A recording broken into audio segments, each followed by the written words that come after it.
Thank you, Surat. So once again, I'm back. Sorry for the interruption earlier. I just wanted to share some of my experiences in my childhood. I think I can really connect with your age group and how my life got transformed from that time. So I'll just share my experience. My father used to work in State Bank of Bikaner in Jaipur. So he used to get posted at small towns. So I remember that in class 6th and class 7th. I was posted at Ramganj Mandi and Bhavani Mandi. These are very small towns near Kota in Rajasthan. So in those places, we used to have only one government school. I think the level of education was not that great. So somehow, of course, I passed that time 2 years. And in class 8th, I moved over to Kota. By that time, my father was transferred there. So in Kota, of course, it's a big city, good schools were there. So in the very first terminal exam, I failed in my English exams. And for others also, it was pretty average scores. So my parents were concerned. Of course, they knew very well that, yes, in the last 2 years, he has suffered in his education. So they said that, why don't you take tuitions? I said, no, sorry, I don't want to take tuitions. I knew the family condition in terms of financial resources. But I said, okay, I'll fight back. So this was a change I took on myself that, okay, let me work on myself. And gradually my score started improving. And I remember in class 10th, very first terminal exams, I got 74.8% marks. So it was just 1 mark short of 75%, at which you get a yellow card in the assembly. Principal used to give yellow card. It was a great recognition. So I was very feeling low in the class that I missed it by 1 mark. So my class teacher called me and said that, see, I know you have fought well, you have worked very well.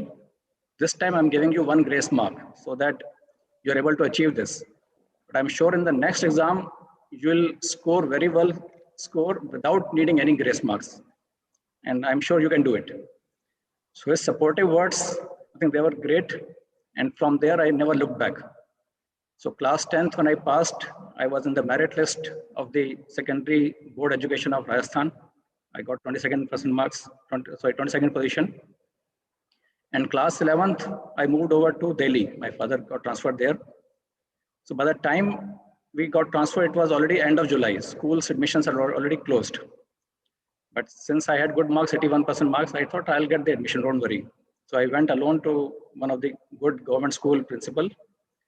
So he saw marks and said, yes, but there's a problem. I said, what happened? He says, you have studied in Hindi medium of education last couple of years, and you applied for Hindi medium in class 11th. And we don't have vacancy in Hindi medium. If you are confident, if you can do it, I'll give you admission in English medium. So I was very perturbed. What will happen, whether I'll be able to understanding English, commerce, set all these things in English. I never thought I can do it. But I thought that ultimately in the college, in the higher education, somewhere I'll have to shift to English. So why not do it now itself? So I said, okay, I'll do it. So I got admitted in that English medium in class 11th. And finally, in class 12th board exams, you will not believe it, I was the board topper in Delhi schools in English. And I got 10th position in the merit list, again in the board. And so thereafter, life never looked back. So if I look back in my life, I think journey has been great. And what I notice is that if you give up in challenges, if your tough positions come, if you give up, then life will not give you multiple opportunities. So difficult situations have to be fought with and overcome. And one thing also I noticed that incident of my class teacher giving me 1 mark and being supportive. So that also taught me a lesson that in life you can achieve and inspire and motivate your team members or your students by being encouraging rather than by scolding or by punishing them. So that mantra has always helped me in my life and my career. So this is one great learning. Also, I noticed that it is not that you have to depend on any angel to come in your life and help you. So you may be lucky, you may not be lucky. You may have a boss, you may have a teacher, you may have parents who are not that supportive. But never ever give up the steering wheel of your life to anybody else.